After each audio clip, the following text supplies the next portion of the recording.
nobody's been asked the question. Do you remember a time when you were in the cafeteria and you saw a reflection of your culture and your heritage? How did that make you feel? My name is Reese Powell. I'm the CEO and founder of Red Rabbit. And our mission really is to take care of your kids. If you're a school leader out there and you're responsible for making decisions about food, what we do at Red Rabbit is we value your kids. We provide them with a high quality meal that's presented in a dignified way, food that represents their cultures, food made fresh with fresh ingredients, cooked with love in a real kitchen with real chefs. Red Rabbit, at its core, is a social justice organization that has chosen the medium of food and food justice as our way of making society better. Red Rabbit is the only organization that is actually bringing chefs into schools and meeting kids exactly where they are, making sure that every kid has access to good food.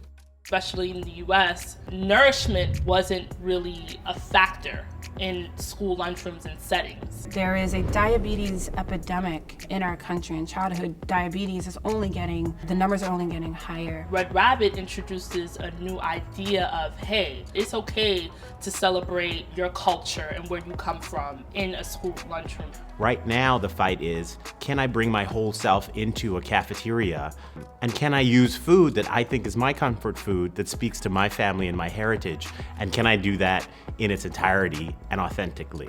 Will I be accepted?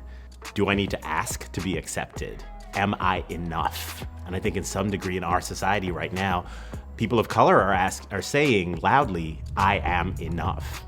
We at Red Rabbit are creating a standard that our kids deserve more than what I would get when I was in school. You know, I remember eating those square pizzas. No culture grew up eating frozen food that had been processed through a tube.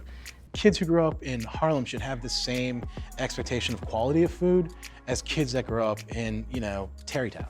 If our standard and our belief in society is that certain foods are better than others, and they are deemed such just simply by representation, then yes, there is a belief that Black and brown food is not valid. We serve tens of thousands of kids, and I really look at them like my own kids. I have a responsibility to all of those kids, and I want them to be able to bring all of themselves to school, to the school lunchroom.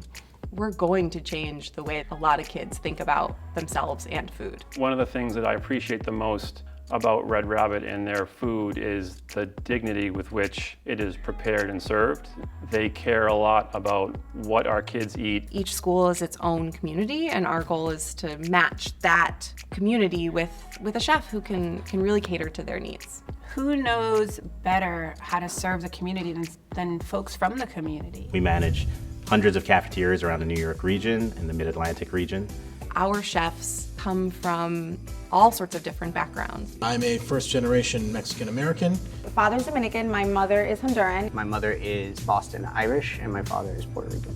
Mom is Jamaican, my father's Nigerian, and I really wanted to express that through Red Rabbit. I introduced a new dish. It was jollof rice with suya chicken. When Ola recommended that recipe and we added it to the menu, the floodgates opened up. Our menu consists of a wide variety of meals. Al pastor. 3 cheese rigatoni. Ropa vieja. Pesto chicken. The jerk chicken is actually one of my favorite meals. Our rice and peas is off the chain. I love working at Red Rabbit because of the team. The folks that I get to work with every day are all really passionate. For me, it really feels like a family.